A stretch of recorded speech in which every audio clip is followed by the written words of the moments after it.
There was a rule on certain South Carolina plantations that made absolutely no sense to outsiders. It wasn't about work hours or cotton quotas or even where people could walk. This rule seemed arbitrary, almost childish in how specific it was. Yet, it was enforced with a brutality that terrified every soul living under it. For 73 years, more than 200 people obeyed this rule without exception, passing it down as sacred knowledge to their children.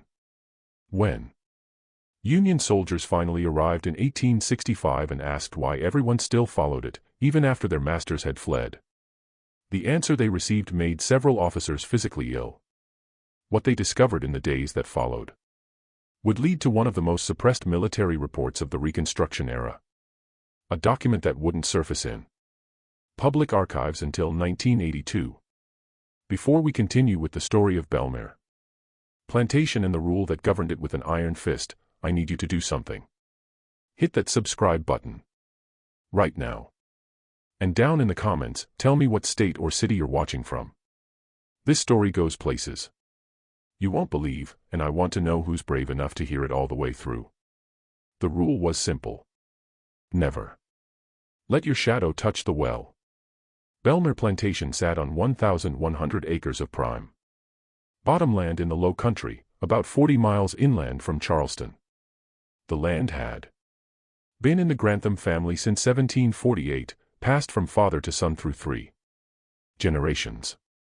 By 1792, when our story begins, it was one of the most profitable rice plantations in the state, working nearly 200 enslaved people in the flooded fields that stretched toward the Kahi River. The plantation house itself was impressive by the standards of the day. A 3-story structure of brick and cypress wood with broad piazzas facing south to catch whatever breeze might offer relief from the suffocating humidity. The kitchen stood separate, as was common, connected to the main house by a covered walkway. Beyond that, the counting house, the overseer's cottage, the stables, and then the long row of cabins where the enslaved population lived in conditions that were barely adequate even by the standards of that brutal time. But it was the well that dominated the landscape, both physically and psychologically. It stood in the center of the workyard, exactly 147 feet from the main house, positioned with a mathematical precision that seemed odd for such a utilitarian structure. The well was deep, unusually so, more than 200 feet, according to the enslaved men who had dug it under the supervision of Thomas Grantham himself in 1791. The opening was wider than most wells, nearly 8 feet across, surrounded by a stone rim that rose 3 feet above the ground.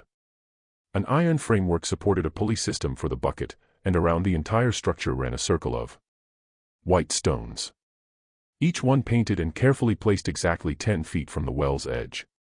This was the boundary. This was where shadows were forbidden to fall. Thomas Grantham, the plantation's master in 1792, was not known for outward cruelty by the standards of his time and place, which is to say he was nevertheless capable of extraordinary violence in enforcing his absolute authority. He was 46 years old, a widower who had lost his wife to yellow fever 3 years earlier. His 3 children had all died in childhood of various fevers and accidents common to the era. He ran Belmar with rigid efficiency, maintaining detailed records of every bushel of rice harvested, every birth and death among the enslaved population, every expense and profit. His overseer, a man named Declan Pruitt, was cut from different cloth. Pruitt was 32, originally from the Virginia Piedmont, a man who had worked his way up from field hand to overseer through a combination of ruthlessness and a peculiar talent for breaking resistant spirits. He had pale blue eyes that seemed to see everything, and a voice that could carry across the rice fields on the stillest day. Among the enslaved population, there were several people whose experiences would become central to what happened at Belmar. There was Rachel, 28 years old, who worked in the main house and had a gift for remembering every detail of every conversation she overheard. Her husband, Isaac, was a blacksmith, valuable enough to have a small degree of autonomy in his work. Their daughter, Judith was 7 years old in 1792, old enough to understand that the well was dangerous, but too young to understand why. There was also Marcus, 53, who had been at Belmer longer than anyone else, who had helped dig that well and knew its secrets. And there was Dinah, 19, newly arrived from a plantation near Georgetown, who had not yet learned all the rules that governed life at Belmer. The white stone circle around the well was repainted every spring. The enslaved people assigned to this task worked on their hands and knees with brushes, never standing, never allowing their shadows to stretch across that boundary. Everyone at Belmer knew the rule. Everyone obeyed it. But few understood why. It was Rachel who saw what happened to Dinah, though she never spoke of it directly. Not for decades. The day was August the 14th, 1792. Rachel remembered because it was the anniversary of her son's death 3 years earlier. A memory that made her move through her tasks in the main house with mechanical precision, trying not to think. The heat that afternoon was oppressive, even by low country standards.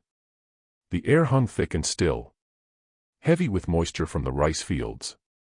Thunderheads were building in the west, promising rain that wouldn't come for hours.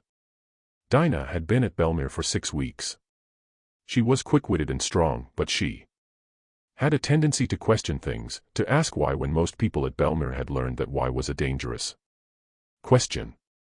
That afternoon, she had been tasked with carrying water from the well to the kitchen, a job that required multiple trips in the grinding heat. Rachel was at the kitchen house window, shelling peas when she saw Dinah approach the well for her 4th trip. The sun was lowering in the west, maybe 2 hours before sunset, and the shadows were starting to lengthen. Dinah stopped at the white stone circle like everyone did, and waited. But the sun's angle was wrong. Her shadow stretched across the white stones, falling perhaps 18 inches beyond the boundary, touching the stone rim of the well itself. For a moment, nothing happened. Dinah stood there waiting for her shadow to move as the earth turned, as anyone would. It was barely a violation, hardly worth noting. Then Thomas Grantham walked out of the counting house. Rachel's hands stopped moving. She watched as Grantham approached the well with the measured pace of a man who has all the time in the world. Pruitt emerged from the stable as if summoned by some signal Rachel couldn't detect. The two men converged on Dinah, who was now backing away from the well, her empty bucket forgotten. What followed was punishment so severe that Rachel turned away from the window, unable to watch, but she could hear it. Everyone at Belmer could hear it. The sound carried across the workyard, across the rice fields, a sound that made birds fall silent in the trees. When it was over, Dinah was carried to the cabin she shared with 7 other women. Rachel was sent to tend to her, bringing water and clean cloth, though there was little she could do beyond basic care. Dinah's back was ruined. Rachel had seen many people whipped before. It was impossible to avoid in her position, but this was something beyond the usual cruelty. This was methodical, calculated to cause maximum suffering while ensuring survival. Why? Dinah whispered at one point, her voice barely audible. My shadow barely touched it. Why? Rachel didn't answer. Because she didn't know, but she knew enough to understand that the rule was absolute. Shadow and well could never meet, not even for a moment, not even by accident. That night, Rachel lay beside Isaac in their cabin and told him what she had seen. Isaac was quiet for a long time before he spoke. Marcus told me something once, Isaac said quietly, aware that sound carried between the thin walls of the cabins. About when they dug that well. He said they dug for weeks. Master Grantham was there every day measuring, checking the depth. They went down more than 200 feet, Marcus said. And when they finally hit water, Grantham made them dig another 20 feet below that. Why? Rachel asked. Marcus didn't know. But he said the water that came up tasted strange, metallic and cold, so cold it hurt your teeth. And he said that when they were down in that hole, in the deepest part, they heard sounds like someone talking, but the words weren't English, weren't any language he knew. Rachel felt cold despite the August heat. Marcus is old. Maybe he remembers it wrong. Maybe, Isaac agreed, but neither of them believed it. Dinah recovered after a fashion. She walked with a permanent limp after that day, and her spirit was broken in a way that Rachel recognized from having seen it before. She never questioned anything again. She obeyed every rule without hesitation, and she never ever let her shadow fall across those white stones. But the question remained, whispered in the darkness of the cabins, passed between people in the brief moments when they were out of earshot of the overseer. Why was the rule so absolute? What was in that well that made shadows dangerous? The years passed, seasons turned, people were born. And people died, and Belmer continued its operations with mechanical efficiency. The rule about the well never changed, never softened, never showed any flexibility. Thomas Grantham aged, but did not mellow. If anything, he became more rigid in his enforcement of the rule as time went on. By 1800 he was 54 years old, his hair gone completely gray, his face lined from years of low country sun. But his eyes remained sharp, and he still walked out to check the well every day, sometimes twice a day, making sure the white stones were properly maintained, making sure no shadows had fallen where they shouldn't. Pruitt remained as overseer, growing older and meaner. He had married a woman from Charleston and built a small house near the main plantation, but he remained at Belmer every day from sunrise to sunset, watching, enforcing, punishing. Marcus died in 1803 at the age of 64, which was extraordinarily old for an enslaved person in the Low Country.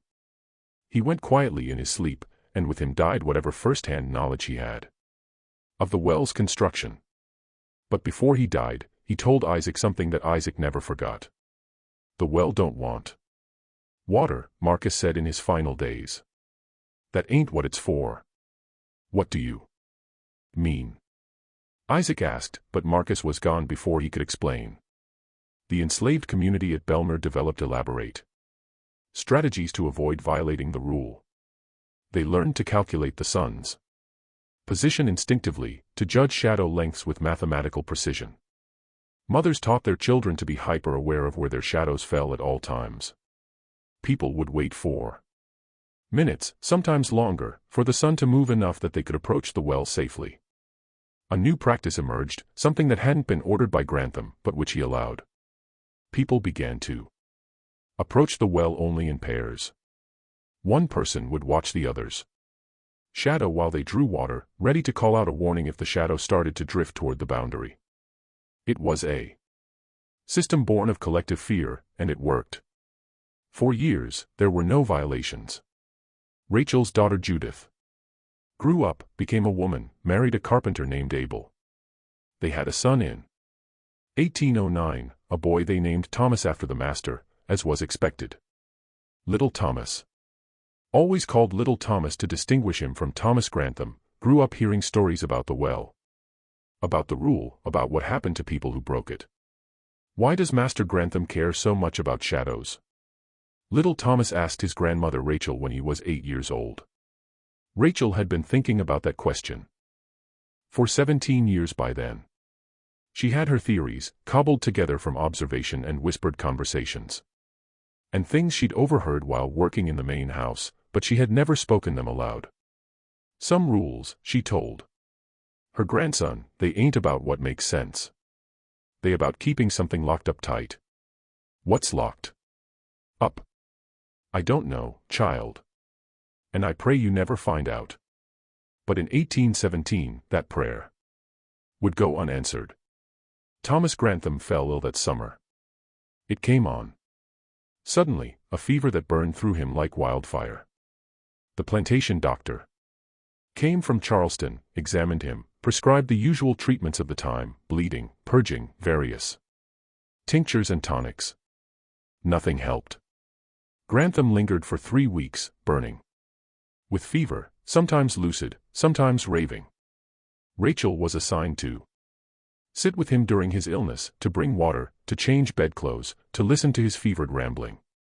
Most of it was incoherent, but on the night of August 23, 1817, as a thunderstorm rolled across the low country, Grantham opened his eyes and looked at Rachel with perfect clarity. "The well must be watched," he said, his voice weak but firm. "Every day, every hour. The shadows cannot touch it." "Yes, master," Rachel said, because that was the only safe response. "You don't understand," Grantham continued. "None of you understand. My father found something in 1748. Under the ground. Something old, older than the colony, older than the Indians. He built this plantation over it because he thought he could contain it. But it needs constant vigilance. The well is not a well. It's a seal. And shadow is the key that could unlock it."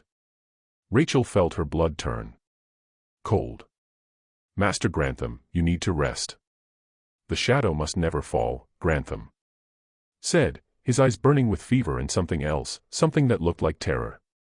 "If it does, if the seal is broken, what comes up won't be water. Promise me. Promise me you'll watch the well." "I promise," Rachel said, because a dying man deserved that much, even if she didn't understand what she was promising. Grantham died 3 days later. He was 61 years old. His will, read by a lawyer from Charleston, left Belmer to a distant cousin in Virginia, a man named Robert Grantham, who had never seen the plantation. For 2 months, Belmer existed in a strange limbo. Pruitt continued as overseer, maintaining operations, but without clear ownership. The plantation felt different. The rule about the well remained in force. Pruitt enforced it as brutally as ever, but people began to wonder if it might change under new ownership. Robert Grantham arrived in October of 1817. He was 38 years old, had a wife and 4 children, and had made his money in tobacco rather than rice. He spent his first week at Belmer touring the property, examining the books, asking questions about operations. On the 8th day, he asked about the well. "Why the white stones?" he asked as they stood in the workyard. "And why does everyone seem so careful about how they approach it?" Pruitt explained the rule about shadows. Robert Grantham listened with an expression of increasing disbelief. "That's absurd," he said when Pruitt finished. "Shadows can't hurt a well. This is superstitious." "Nonsense. Your cousin was very particular about it," Pruitt said carefully. "My cousin is dead, and I won't run a plantation based on madness." Robert Grantham walked to the well, deliberately standing so that his shadow fell across the white stones, across the stone rim, across the dark water far below. "See, nothing happens." He stood there for a full minute, his shadow stretching across the well in the afternoon light. Then he turned and walked back to the house. Nothing happened that day or the next day or the day after that. Within a week, the rule was officially abolished. People could approach the well whenever they wanted, however they wanted, shadows or no shadows. The white stones were painted over, left to weather away. The well became just a well, a source of water. Nothing more. The enslaved population obeyed because they had no choice, but they obeyed with a sick feeling of dread that wouldn't go away. Rachel remembered what Thomas Grantham had said in his delirium. The well is not a well, it's a seal. If that was true, what had they just unsealed? For 18 months, nothing happened. Life at Belmer continued under Robert Grantham's management. He was a more lenient master than Thomas had been, though that was a relative term.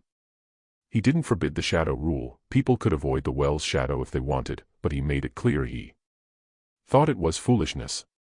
The rice harvest of 1818 was good. The harvest of 1819 was even better. Robert Grantham began to expand operations, buying more land, bringing in more enslaved people from auctions in Charleston. Belmer was profitable, and the well was just a well. But Rachel watched the well. She couldn't help herself. Every day from the windows of the main house, she would find herself looking at it, waiting for something to happen. Nothing ever did. The water tasted the same as it always had, cold and slightly metallic. People drew from it daily. Shadows fell across it at all hours. The world continued to turn. Maybe Thomas Grantham had been mad, she thought. Maybe the fever had destroyed his mind before it killed him, and his ravings about seals and ancient things were just the delusions of a dying brain. Maybe the rule about shadows had been nothing more than one man's peculiar obsession, meaningless and cruel. She almost convinced herself of that. Then, in March of 1821, the water changed. It started with a smell. Nothing dramatic, just a faint odor like old iron that hadn't been there before. The enslaved people who drew water daily noticed it first, mentioned it to each other in quiet voices. Rachel brought it to Pruitt's attention, and he brought it to Robert Grantham's attention. Grantham had the well examined. The pulley system was checked, the stones around the rim inspected. A man was lowered down on ropes to look at the water level and the wall stones. Everything appeared normal. The smell was probably just some mineral leaching into the water from the surrounding soil, the examining engineer said. Nothing to worry about. But the smell got stronger. By April, everyone could detect it when they drew water. By May, the water itself had taken on a faint reddish tinge, like rust dissolving in it. Robert Grantham had another well dug, this one farther from the house, a normal well of normal depth. The new well's water was clear and clean, so people began using it for the main house and kitchen. The old well was used less and less until finally it was used only when the new well's bucket was already in use. The smell from the old well got worse. By summer of 1821, it was noticeable from 30 feet away, a thick copper smell that made people's stomachs turn. Robert Grantham had the well covered with a wooden lid to contain the odor.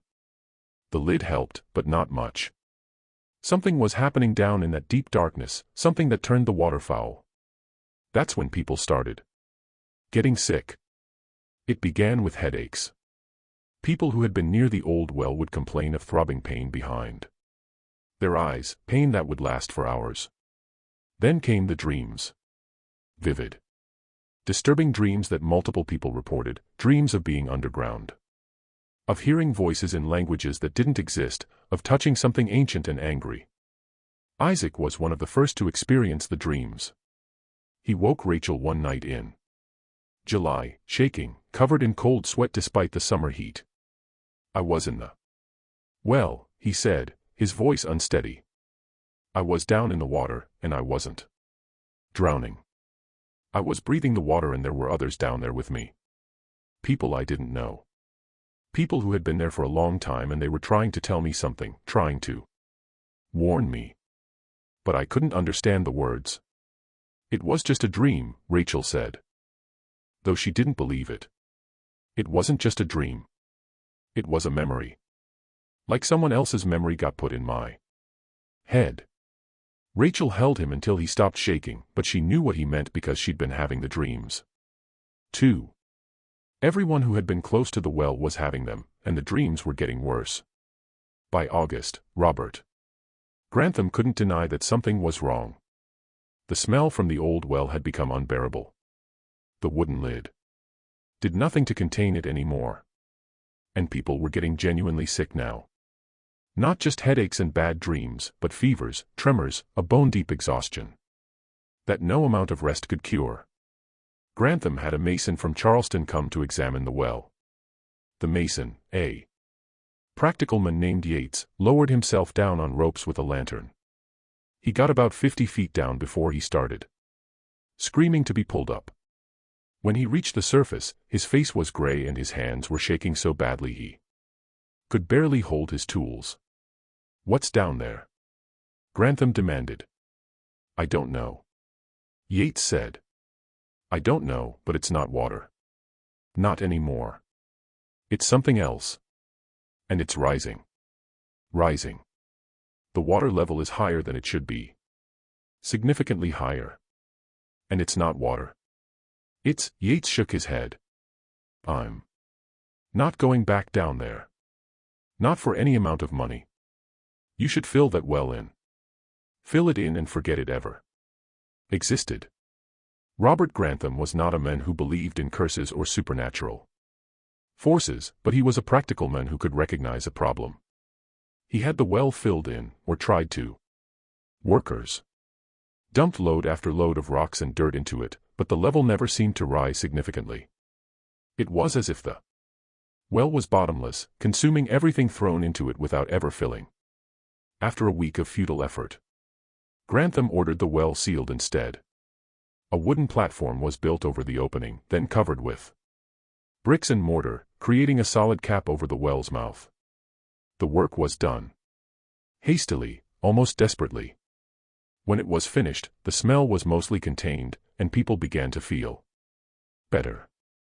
For a while, everyone believed the problem was solved. The well was sealed. Whatever was down there would stay down there. Life could return to normal. But in September of 1821, little Thomas went missing. The boy was 12 years old, small for his age, quiet and thoughtful. He had always been curious about the well, asking questions that no one wanted to answer. Rachel had warned him countless times to stay away from it, even after it was sealed. But Thomas was at that age where warnings from adults only made things more interesting. He disappeared. On a Thursday afternoon, his mother, Judith, had sent him to carry tools to his father, Abel, at the carpentry shop. Thomas never arrived. Abel went looking for him when he didn't show up. Judith searched the cabins. Soon, everyone was looking, calling his name across Belmer's 1,100 acres.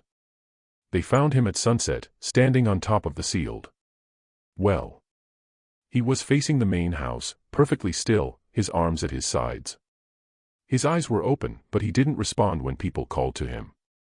Isaac was the first to reach him, climbing onto the brick platform that covered the old well's mouth. "Thomas," Isaac said, touching his grandson's shoulder. "Thomas, can you hear me?" The boy turned his head, looked at Isaac with eyes that didn't seem to see him. When he spoke, his voice was wrong, too deep, too old, like someone else was using his throat to speak. "The seal is broken," little Thomas said. 3 years of shadows. 3 years of light falling where it shouldn't. The door is open. The water rises.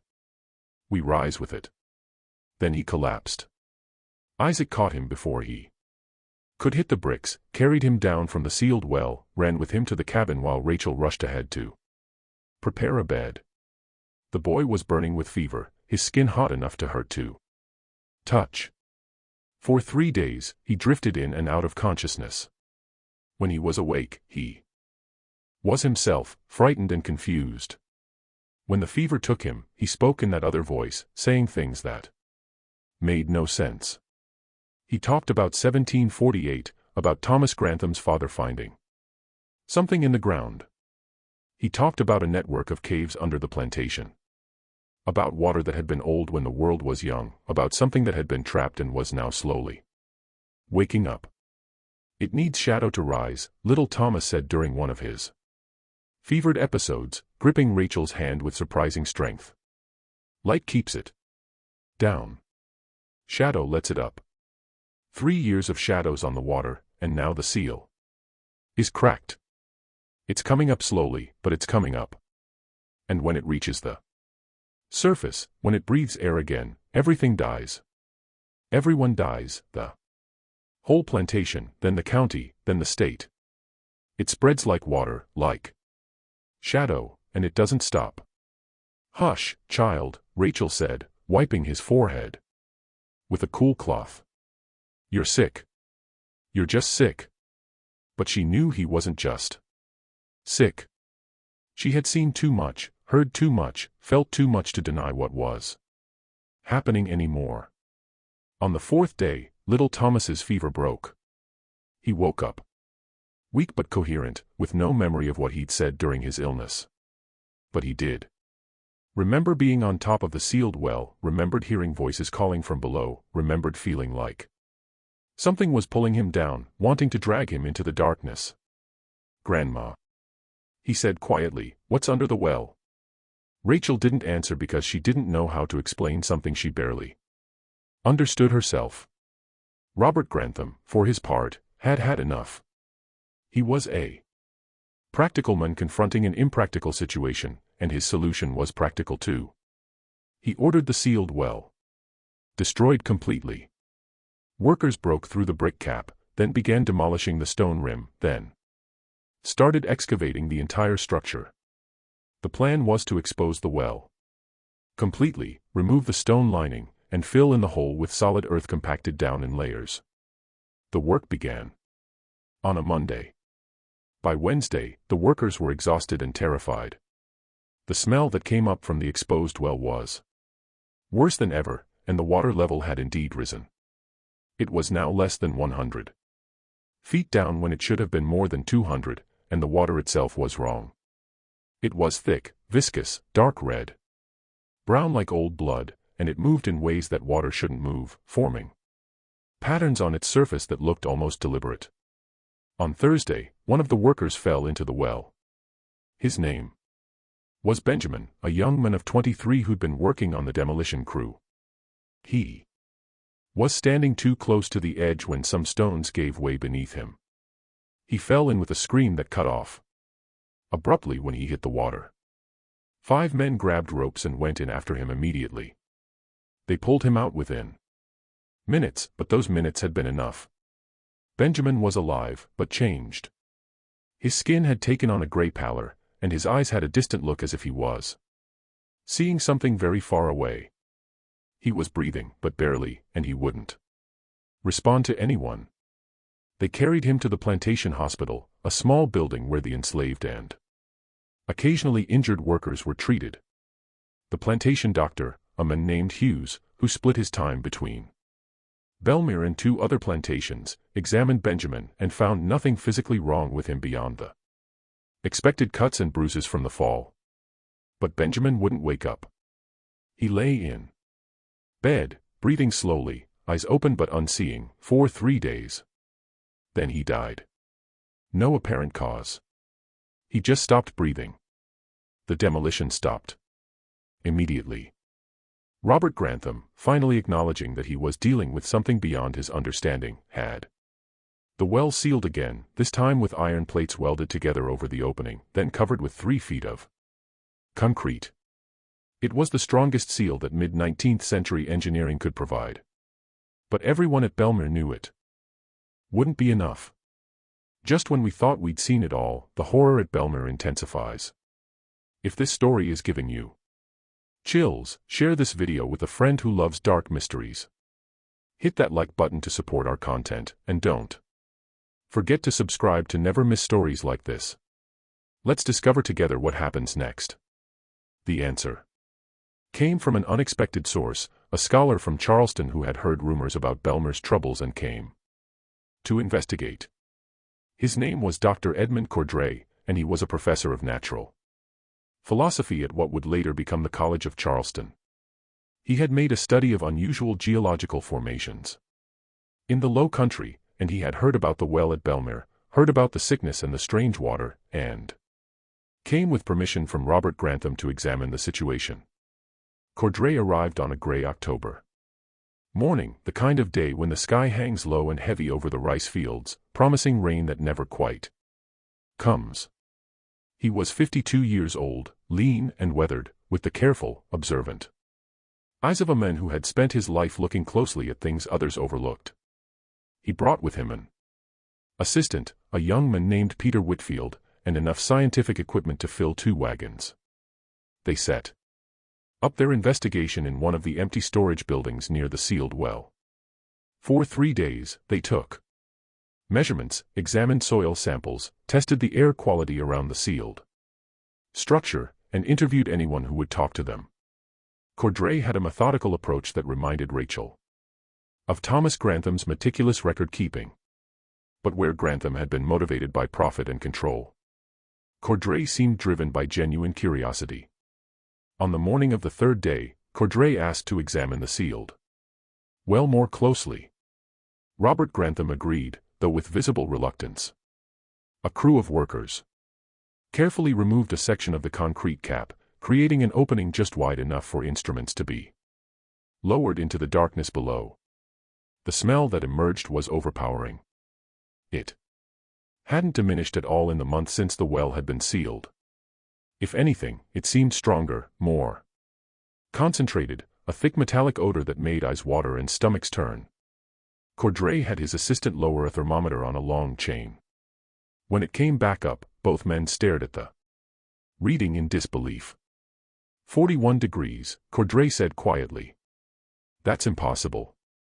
The ambient temperature is 73. Water this deep should be warmer, not colder. Unless, he trailed off, lost in thought. Then he had Whitfield lower a jar on a rope, trying to collect a sample of the water. The first attempt failed. The jar came up empty, as if it had passed through the water without capturing any. The second attempt brought up something, but it wasn't quite water. The liquid in the jar was thick, viscous, with that same reddish-brown color that had been reported before. When Cordray held it up to the light, the liquid seemed to move on its own, forming patterns that looked almost deliberate, almost purposeful. What is that? Grantham asked, his voice tight with barely controlled fear. I don't know, Cordray admitted.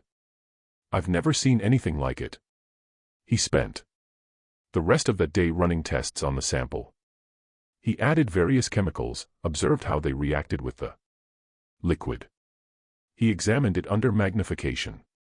He measured its density, its viscosity, its response to heat and cold. None of his tests yielded results that made sense. The liquid behaved like water in some ways, but not in others. It had properties that shouldn't exist together, characteristics that violated basic principles of natural philosophy. That evening, Cordray asked to speak with Rachel. They met in the small office behind the counting house, an unusual request, but one that Grantham permitted, curious about what the professor might learn. Whitfield was present as well, taking notes in a leather-bound journal.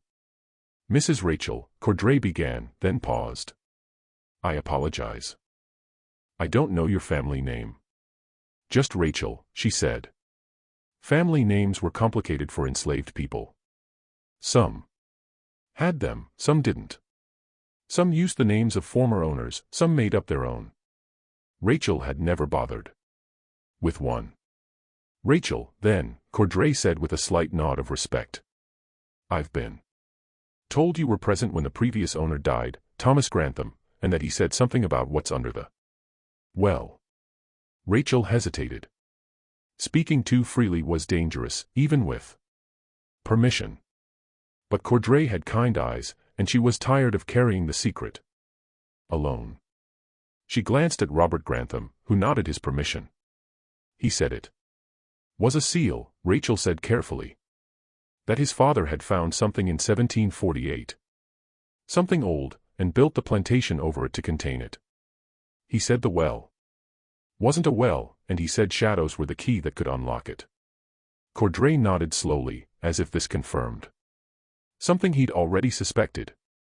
He pulled out a map from his bag, spread it on the desk. It was a geological survey of the low country, marked with various symbols and notations. There are geological formations under this region, he said, pointing to various areas on the map that are extraordinarily ancient, limestone caves, underground rivers, chambers that have been sealed off from the surface for millions of years. The limestone in this area is from the Cretaceous period, more than 65 million years old. Sometimes these chambers contain water that has been isolated for so long, it's developed unique chemical properties. He pulled out another document, this one covered in chemical formulas and diagrams. Some of this ancient water can be toxic. It can contain dissolved minerals in concentrations that affect the human brain, cause hallucinations, induce fever-like symptoms, even temporary paralysis. I've documented similar cases in caves in Virginia and Kentucky. You think that's what's under the well? Rachel asked. Poison water. I think, Cordray said carefully, that there is water down there that has properties we don't fully understand, properties that can affect people in profound ways. The smell, the color, the sickness, even the dreams you've described, they're all consistent with certain types of chemical exposure, specifically exposure to water containing high concentrations of dissolved metals, iron, copper, mercury, possibly others. He paused, choosing his words carefully. But there's something else. Something I found in the historical records that troubles me more than the chemistry. He pulled out another document, a journal from his bag, opened it to a marked page. The pages were yellowed with age. The handwriting faded but still legible. In 1747, Cordray continued, there was a smallpox outbreak in this region. Very contained, very brief, only about 20 deaths according to official records. But those deaths were all from one specific area, roughly where this plantation now stands. The outbreak stopped very suddenly, very completely, as if the source had been eliminated or contained. I don't understand, Rachel said, though a cold feeling was forming in her stomach. I think Thomas Grantham's father found something in 1748, Cordray said. I think he found a mass grave. People who had died of smallpox and been buried quickly to prevent spread of the disease.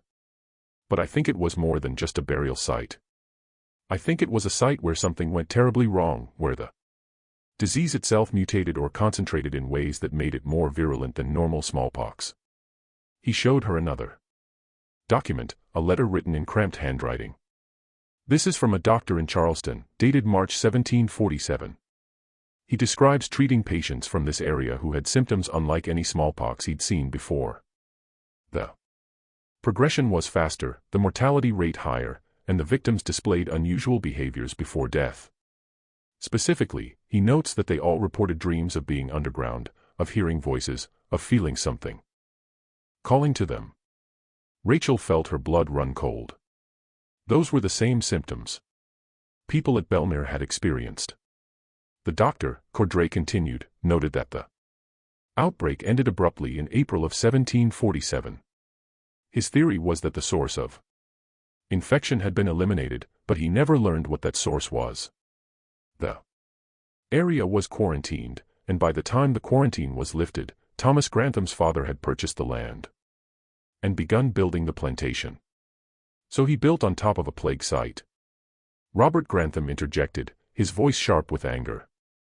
He knowingly built a plantation on contaminated ground. I believe he did, Cordray said. But I also believe he took precautions. The well was one of those precautions. It wasn't dug to find water. It was dug to act as a drainage system, a way to contain any contamination from the grave site below. The depth was deliberate, more than 200 feet down, far enough to reach the underground chambers where the contaminated water was pooling, far enough to create a release point that would prevent the contamination from spreading laterally through the soil. Rachel was beginning to understand. And the shadow rule. Cordray's expression became thoughtful. That's where my scientific explanation starts to break down. Because I can explain the toxic water. I can explain the illness. I can even explain the dreams as hallucinations caused by metal poisoning. But I cannot explain why shadows would matter. I cannot explain the mechanism by which keeping shadows away from the well would prevent contamination. He leaned back in his chair, looking troubled. I have a theory, but it's not based on any science I can prove. I think Thomas Grantham understood something about human psychology. If you're trying to maintain a seal over contaminated ground, you need to monitor it constantly. You need to make sure nothing disturbs it, nothing breaks through. By creating an elaborate rule about shadows, he ensured that people would watch that well constantly, would never get close enough to accidentally damage the seal, would treat it with the respect and fear that such a dangerous site required. So the shadow rule was just a way to keep people careful. Rachel asked. That's my theory, but Cordray hesitated, clearly uncomfortable with what he was about to say. There's one other thing. In 1747, the smallpox outbreak was described in a surviving letter as unnatural in its virulence. The people who died didn't just die of smallpox. According to the doctor's account, they died as if something was consuming them from within, something more aggressive than any disease he'd ever seen. The symptoms progressed in a matter of hours, not days. And all of the victims, in their final moments, spoke of seeing shadows that moved independently, shadows that reached for them. The phrase sent chills down Rachel's spine. Shadows that moved independently. The doctor, Cordray, continued, his voice barely above a whisper, called it a plague of shadow.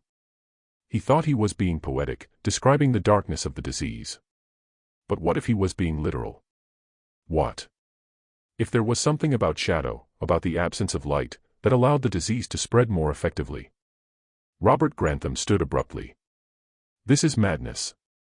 You're talking about shadows as if they're a physical thing that can carry disease. I'm talking about something I don't understand, Cordray said firmly. And I'm honest enough to admit when my knowledge has limits. The science can explain most of what's happening here, but not all of it. The water level rising when it should be stable. The way the liquid we sampled behaves in ways that violate physical principles, the consistency of the symptoms across generations despite the well being sealed. He turned to Rachel. You asked what we should do. Here's my recommendation, based on both science and precaution. The seal must be maintained and strengthened. Whatever's down there, whether it's simply toxic water or something more unusual, it must not reach the surface. The new seal should hold, but it needs to be monitored constantly and repaired immediately if any cracks appear. He paused, meeting her eyes. And the shadow rule should be reinstated. I know it seems like superstition, and I cannot provide a scientific explanation for why it would matter. But I've learned in my years of study that sometimes practical wisdom exists before scientific understanding. The rule worked for 70 years. When it was abandoned, things went wrong. That's correlation, not causation.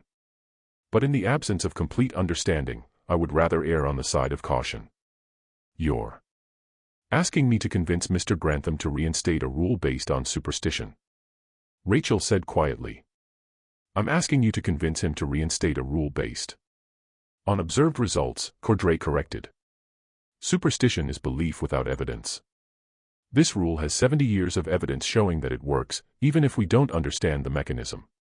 Over the next 2 days, Cordray conducted more tests.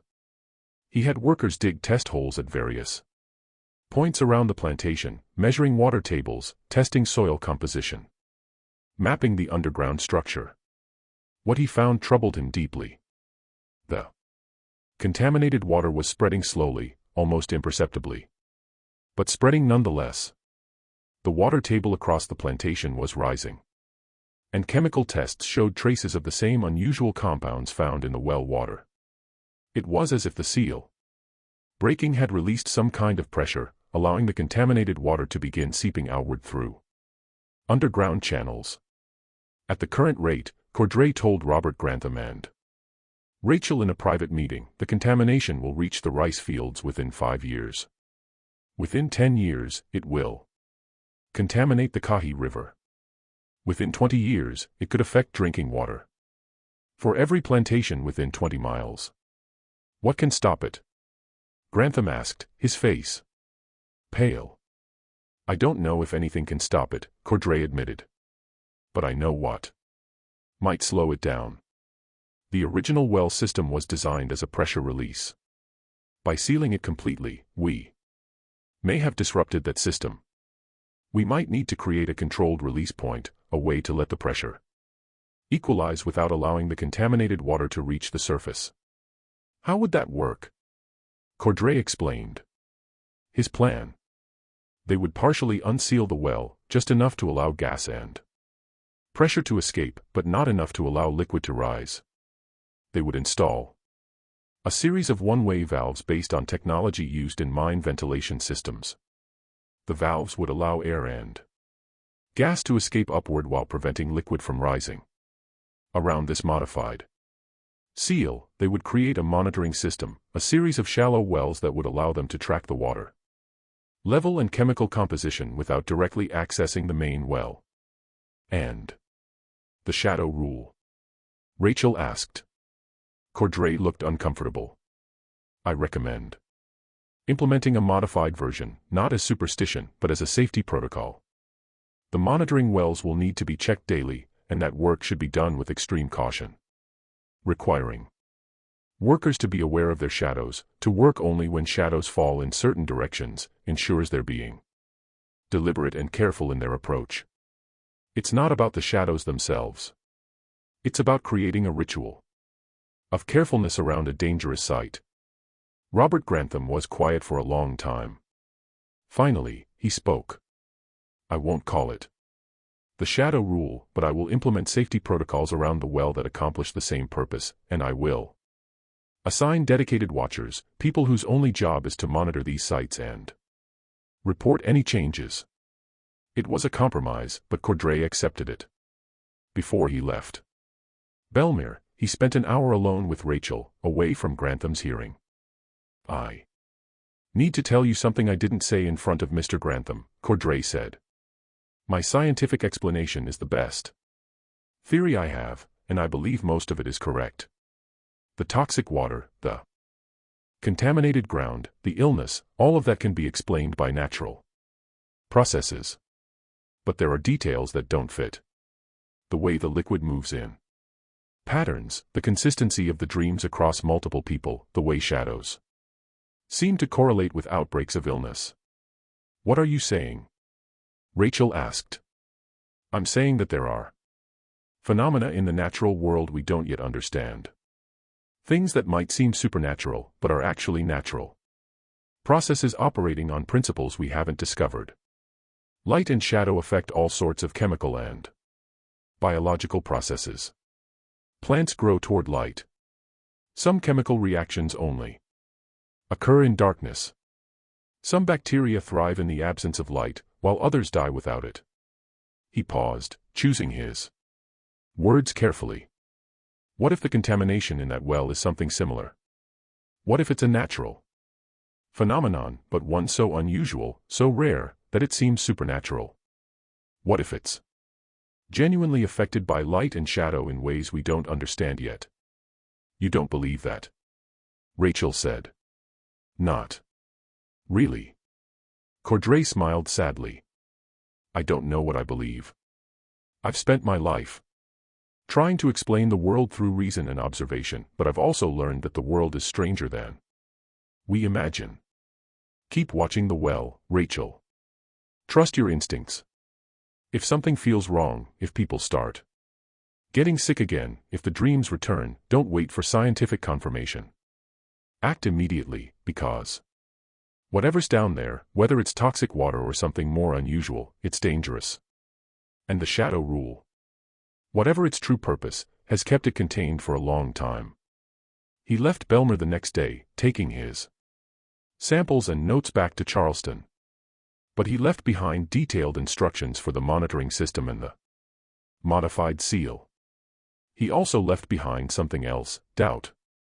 Rachel could see it in Robert Grantham's eyes, the uncertainty, the fear that he didn't fully understand what he was dealing with. The implementation of Cordray's plan took weeks. Workers carefully modified the seal, installing the pressure release valves according to Cordray's specifications. The monitoring wells were dug at precise locations, creating a ring around the main well. Each monitoring well was marked with white stones, not painted, but naturally white limestone that Grantham ordered, brought in from a quarry near Charleston. And though he refused to call it the shadow rule, Grantham did implement protocols that accomplished the same purpose. The monitoring wells could only be checked at certain times of day when the sun's angle created shadows that fell in safe directions. Workers assigned to check the wells had to work in pairs, with one watching while the other approached. Anyone who felt ill or experienced unusual dreams after working near the wells was immediately reassigned to different duties and monitored for symptoms. It wasn't the shadow rule, but it was close enough, and it worked. For months after Cordray's modifications, an uneasy peace settled over Belmer. The monitoring wells showed that the water level was stabilizing. The pressure release system seemed to be working, venting off gases that gave off that same metallic smell, but preventing the liquid from rising. The dreams became less frequent, though they never entirely stopped. People stopped getting sick, though there was always an underlying anxiety, a sense that something was being held at bay, rather than truly resolved. Rachel kept her promise to Cordray. She watched the wells, all of them, every day. She paid attention to the white stone markers, too. The patterns of shadows, to the times when people approached the monitoring system. She noticed things that others missed, how the smell from the vents varied with the weather, stronger on humid days and weaker when the air was dry, how people who worked near the wells in the early morning reported fewer problems than those who worked in the late afternoon, how the dreams seemed to intensify during the dark of the moon and fade during the full moon. She kept notes, writing them carefully in a small journal that Isaac had made for her from scraps of paper and leather. She couldn't write well, she taught herself in secret, picking up letters and words from the documents she saw in the main house, but she wrote well enough to record what she observed. The journal became a record of the wells' behavior, a catalogue of patterns and correlations that might mean something or might mean nothing. Isaac, for his part, became the primary person responsible for maintaining the modified seal. His blacksmith skills made him valuable for repairs, and his meticulous nature meant he could be trusted to follow Cordray's specifications exactly. He took the work seriously, understanding that lives depended on it. He taught his son Abel the same skills, creating a succession plan that would ensure the seal was maintained even after he was gone. Little Thomas recovered fully from his fever, though he was changed by it. He became quieter, more thoughtful, prone to staring at the sealed well with an expression that Rachel couldn't quite read. When she asked him what he remembered from his time on top of the seal, he would shake his head and say he didn't remember anything, but she knew he was lying. Something had happened to him up there, something he'd seen or heard or felt, and he'd chosen to keep it to himself. Robert Grantham, meanwhile, threw himself into modernizing Belmer. He installed new irrigation systems for the rice fields, built a small school for the children of the enslaved population where they could learn basic reading and arithmetic skills that increased their value as workers, and even experimented with crop rotation to improve soil quality. It was as if he was trying to prove that Belmer could be normal, that the well was just a well, that science and reason could explain everything. But Rachel noticed that he never went near the well, never personally checked the monitoring system, never stood where his shadow might fall across those white stone markers. For all his talk of reason and science, he was afraid. And that fear, more than anything else, told Rachel the truth: they hadn't solved the problem. They just contained it temporarily. The seasons turned. 1822 became 1823. The modified seal held, but it required constant maintenance. Valves had to be cleaned. Stones had to be replaced when they cracked. The monitoring wells had to be checked daily for changes in water level or chemical composition. It was a full-time job, and Grantham assigned 3 people to do it: Isaac, a man named Caleb who had a gift for detailed work, and eventually little Thomas when he was old enough. During this time, Rachel began to notice something else. The people who worked maintaining the seal changed, not dramatically, not in ways that made them sick, but in subtle ways. They became more attuned to the well, more sensitive to its rhythms. They could feel when something was wrong before any instruments detected it. They had dreams that seemed to give them warnings about potential problems. Isaac described it to Rachel one night as they lay in bed, speaking in whispers. "It's like the well is talking," he said. "Not with words, but with feelings. I'll be working on one of the valves and I'll suddenly feel uneasy, like I need to check something. And when I check it, I'll find a crack or a weak point that wasn't there the day before. Or I'll have a dream about one of the monitoring wells, and the next day, sure enough, the water level in that exact well will have changed. Are you saying the well is alive? Rachel asked, feeling cold. No, I don't think it's alive. But I think there's something down there that's aware. Something that wants to communicate, or at least make itself known. And the closer you work to it, the more you can feel it. Maybe you should stop working on the seal, Rachel said. Can't. Who else would do it? And besides, I don't think it's trying to hurt us. I think it's trying to warn us. Like, it knows that if it breaks through, if it reaches the surface, that would be bad for everyone. Bad for us, bad for the plantation, bad for whatever's down there, too. Rachel didn't know what to make of that. The idea that the contamination, or whatever was in that well, might be trying to help them maintain the seal seemed absurd. But she also knew that Isaac wasn't prone to flights of fancy. If he said he felt something, he felt something. Years passed. The modified seal became a permanent feature of Belmer's landscape. The white stone markers became familiar, almost reassuring in their constancy. New people arrived at the plantation, bought or transferred from other properties, and they were taught about the well, about the protocols for approaching it, about the importance of careful maintenance. The shadow rule, even though it was never officially called that, was passed down through demonstration and warning. See those white stones, a mother would tell her child. Never let your shadow fall past them. It's not safe. Why not? The child would ask. Because that's the rule. It keeps us safe. You don't question it. You just follow it. And they did. Because even the newest arrivals could feel it, that sense of wrongness around the well, that instinctive understanding. That this was a place where normal rules didn't apply. In 1835, Robert Grantham died of a stroke. He was 56 years old. His will left Belmer to his oldest son, Marcus Grantham, a young man of 23 who had been educated in Philadelphia and had modern ideas about plantation management.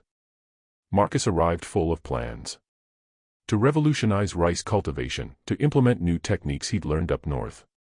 But he also arrived with something else, a healthy respect for things he didn't understand. Before his father died, Robert Grantham had spent an evening with Marcus, telling him about the well, about Dr. Cordray's investigation, about the shadow rule and the modified seal. Marcus listened, and though he was skeptical, he was also smart enough to recognize that some precautions were worth maintaining, even if you didn't fully understand their purpose. The well stays sealed, Marcus told Isaac on his first day at Belmer. The monitoring system stays in place. The protocols stay in force. I don't care if they're based on science or superstition. They work, and we're not changing them. Isaac felt a wave of relief. He'd been worried that the new master would want to modernize everything, including the well management. But Marcus proved to be practical. He did implement new techniques for rice cultivation, did build new structures and improve living conditions for the enslaved population, not out of kindness, but because healthy workers were more productive workers. But he left the well alone. During Marcus's tenure, an interesting thing happened. The well became less active. The smell from the vents diminished. The monitoring wells showed the water level slowly dropping. The dreams became rare, then stopped almost entirely. It was as if whatever was down there was settling, finding equilibrium, accepting its containment. Cordray visited once more in 1841, now an old man of 72. He examined the monitoring data that had been carefully maintained over the years, conducted new tests on samples from the monitoring wells, and pronounced himself satisfied. Whatever was happening has stabilized, he told Marcus Grantham and Rachel, who at 69 was still working in the main house, though at lighter duties now. The pressure release system worked. The contamination isn't spreading. If you maintain the seal, if you continue the monitoring protocols, this site should remain stable indefinitely. What about the shadow rule? Rachel asked. She'd waited 19 years to ask him that question again. Cordray smiled. You know, I've thought about that over the years. I've studied more about light and shadow, about how they affect chemical and biological processes, and I've come to a conclusion that might surprise you. I think the shadow rule was never about shadows. I think it was about time. He explained. The sun's position determines where shadows fall. By requiring people to be conscious of their shadows, you were really requiring them to work at specific times of day when the sun was at specific angles. And I've noticed, looking at your records, that problems at the well correlate with specific times of day. Early morning and late afternoon seem to be the safest times for work. Midday and evening seem to be more dangerous. Why? I don't know. Maybe it's related to temperature fluctuations. Maybe it's related to atmospheric pressure. Maybe it's something else entirely. But the shadow rule, by forcing people to work only when shadows fell in certain directions, ensured they were working during the safest times. So it was science all along? Rachel asked. It was practical wisdom that happened to align with science, Cordray said. Which is often how progress works. People observe what works, create rules based on those observations, and only later do we understand the mechanisms behind those rules. Your former master, Thomas Grantham, may not have understood why the shadow rule worked, but he observed that it did work, and he enforced it rigorously. That was genius in its way. Cordray left Belmere for the last time, and Rachel never saw him again. He died 3 years later in Charleston at the age of 75. But his modifications to the well remained, and the protocols he'd helped establish continued. When Union soldiers arrived at Belmere in March of 1865, they found a functioning plantation with 93 enslaved people still working the rice fields despite the war raging across the South. The overseer had fled weeks earlier, taking what portable valuables he could carry. Marcus Grantham had died of fever in 1863, and his widow had abandoned the plantation months before, fleeing to relatives in Charleston. But the people remained, because where else would they go? A Union captain named Miles Garrett took command of the plantation temporarily, overseeing the transition from slavery to freedom. He was a practical man from Massachusetts, educated in engineering, and he was immediately curious about the sealed structure in the workyard, about the system of monitoring wells surrounding it, about why people seemed so careful never to stand too close to it, never to let their shadows fall on those white stone markers. Why do you all avoid it? He asked an elderly woman named Rachel, who at 73 years old was the oldest person at Belmere and seemed to be treated with quiet respect by everyone else. Rachel looked at the sealed well for a long moment before she answered. She'd been expecting this question for months, knowing that eventually someone in authority would ask it, would want to know why Belmere's former enslaved population maintained such strange habits around an apparently ordinary sealed structure. There's something underneath, she said finally. Something that needs to stay underneath.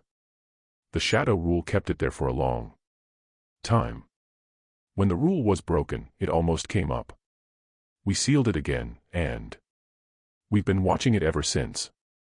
The shadow rule? Garrett asked, his engineering mind immediately intrigued.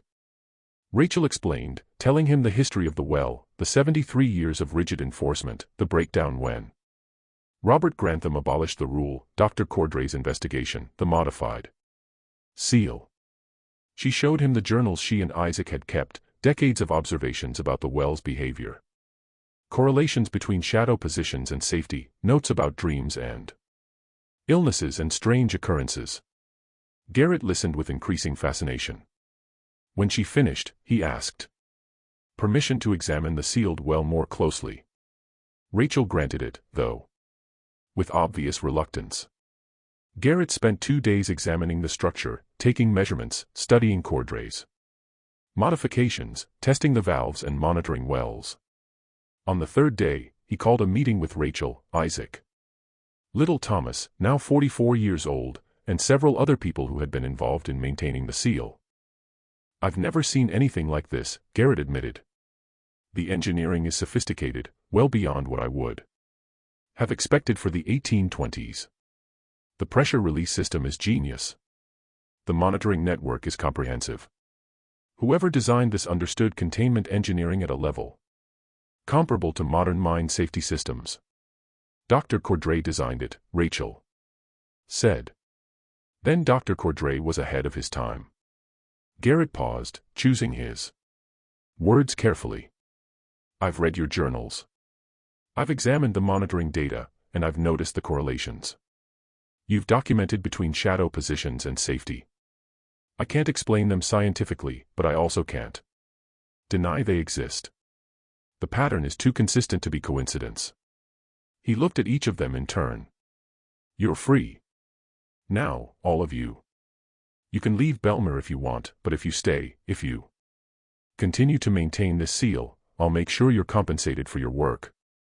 And I'll make sure that the importance of this site is documented with the military authorities so that even after I leave, there will be official recognition that this place requires ongoing maintenance." "We'll stay," Isaac said immediately. Several others nodded agreement. "Good," Garrett said, "because I think you're right. I think there is something under there that needs to stay under there. And I think your shadow rule, whatever its original purpose, has been effective in keeping it contained." He kept his word. Before he left Belmer 6 months later, he filed a detailed report with the military authorities describing the sealed well, the monitoring system, and the protocols for its maintenance. He recommended that the site be placed under permanent federal protection, with the current residents given legal authority to continue their maintenance work. The recommendation was approved, though it took years for the bureaucracy to catch up. Eventually, the people of Belmer were granted legal ownership of the land surrounding the well, with the provision that the seal must be maintained in perpetuity. It was an unusual arrangement, but the federal authorities had bigger concerns in the chaos of Reconstruction, and if the former enslaved people of Belmer wanted to maintain a strange sealed structure, there was no reason to stop them. Rachel lived until 1872, dying at the age of 80, which was remarkable for anyone of her generation. In her final days, she was surrounded by her family, her daughter Judith, her grandson little Thomas, her great-grandchildren. She had seen the plantation system born and die, had seen her people go from enslaved to free, had seen the well through every phase of its strange existence. Before she died, she made little Thomas promise to keep watching the well, to keep teaching the young ones about the shadow rule and why it mattered, to make sure that what had been sealed stayed sealed. "Do you really believe there's something down there?" little Thomas asked her, hoping for a final answer after all these years. Rachel smiled, the same enigmatic smile she'd worn when people asked her difficult questions throughout her long life. "Does it matter what I believe? The rule works. The seal holds. Our people are safe. That's what matters. But what do you think it is, really?" Rachel was quiet for a long time. Finally, she spoke. "I think Dr. Cordray was right that it's something natural, something old and strange and dangerous, but natural. Ancient water with properties we don't understand. Chemicals that affect the mind. Geology that creates unusual conditions. All of that is probably true. But," little Thomas prompted, "but I also think that natural things can be so strange, so far outside our normal experience, that they seem supernatural. And I think the line between natural and supernatural might not be as clear as we like to believe. Whatever's down there, it's real. It's dangerous. And the shadow rule, whether it works through science or magic or just human caution, keeps it contained. That's all we need to know." She died that night, peacefully in her sleep. Little Thomas kept his promise. He continued maintaining the seal, continued teaching his children about it, continued passing down the protocols that had kept Belmer safe for 80 years. The sealed well at Belmer exists to this day, though the plantation itself is long gone, replaced by residential development in the early 1900s. The well is on private property now, a strange concrete and iron structure in someone's backyard, overgrown with vegetation and mostly forgotten by the modern world. The current owners know it's there, but don't know its history. They've never tried to remove it, never tried to open it, mostly because it would be expensive and difficult, and there's no apparent reason to bother. But if you look carefully at the property, you might notice something odd. There's a walking path around the yard that curves very specifically to avoid the sealed structure. The path was laid down in the 1920s, planned and built by descendants of Belmer's original residents who had purchased the property and wanted to ensure the well remained protected even as the land changed hands over the years. The curve is deliberate, ensuring that anyone walking the path won't cast a shadow over the old well, even by accident. The white stone markers are gone now, weathered away, or buried under decades of accumulated soil and plant growth. But the pattern remains, encoded in the landscape itself, in the curve of that path, in the spacing of the trees that were planted around the structure, in the way the property has been divided and subdivided over the years, with that one spot always remaining undisturbed. Some rules persist not because they make sense to those who follow them, but because they work. Some boundaries persist not because they're enforced, but because the consequences of crossing them are too terrible to risk. The shadow rule at Belmer was both a cruel and arbitrary-seeming restriction that nevertheless served a purpose so important that it survived the abolition of slavery, survived the end of the plantation system, survived into the modern era as a quirk of property lines and walking paths and local custom. What's under the well? Dr. Cordray's theory about contaminated ground and ancient water was probably correct. Probably the dreams, the sickness, the rising water, the strange behavior of the liquid, all of it could be explained by toxic chemicals in the groundwater, by unusual geological formations, by the psychological effects of fear and exploitation and collective trauma. Or maybe Thomas Grantham was right and there was something older down there, something that predated European colonization, predated human civilization, something ancient and patient and very good at waiting. Something that needed shadow to rise, that needed the absence of light to move, that would have consumed everything if the seal had truly broken. We'll never know for certain, because the seal still holds, the well remains sealed. And even now, more than 200 years after that strange rule was first enforced, people still avoid the area around that sealed structure, still feel an instinctive unease when they stand too close, still pass down half-remembered warnings about being careful, about watching, about remembering. In 2012, a local historian researching Reconstruction-era properties in the Low Country came across Miles Garrett's report in the National Archives. She followed up, tracking down the current location of Belmer Plantation, identifying the property where the sealed well still existed. She contacted the owners, explained the historical significance, and asked permission to examine the site. The owners agreed, curious about the strange structure in their backyard.